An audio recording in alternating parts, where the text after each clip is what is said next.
गांधी बाबा तुमने हमको एक मौन हथियार दिया, दोनों गाल सूज गए लेकिन हमने ना वार किया।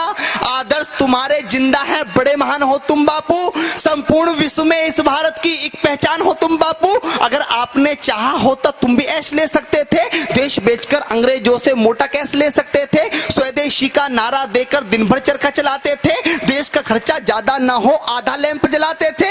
आधी आजादी का बापू तुमको ही हकदार कहूंगा, कोई विरोधी तेरा होगा मैं उसको गद्दार कहूंगा। लेकिन देश के बंटवारे पर बापू गुस्सा तन जाता है।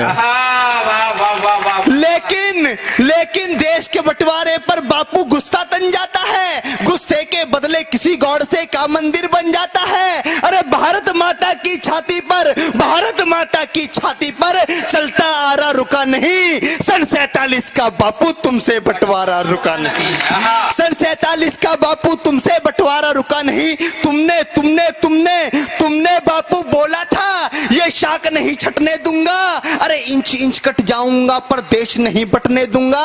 अरे चंदा सूरज धरती अंबर, चंदा सूरज धरती अंबर सारे ही शर्मिंदा थे, जिस दिन देश बटा बापू उस दिन तुम भी जिंदा थे।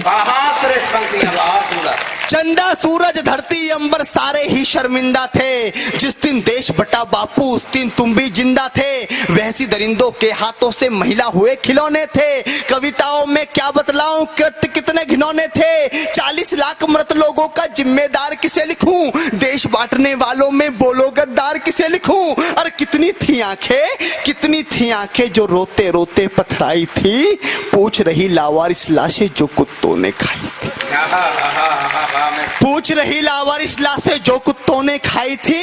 हिंदुस्तान की माटी का परिवेश अधर में छोड़ दिया। कविता की सबसे कड़वी पंक्ति, इससे कड़वा मैंने कुछ नहीं लिखा, कि हिंदुस्तान की माटी का परिवेश अधर में छोड़ दिया, बंटवारा करके भी बापू देश अधर में छोड़ दिया। हिंदुस्तान की माटी का परिवेश अधर में छोड़ दिया, बंटवारा करके भी बापू देश अधर में छोड़ दिया। अरे दो थप्पड़ के बदले में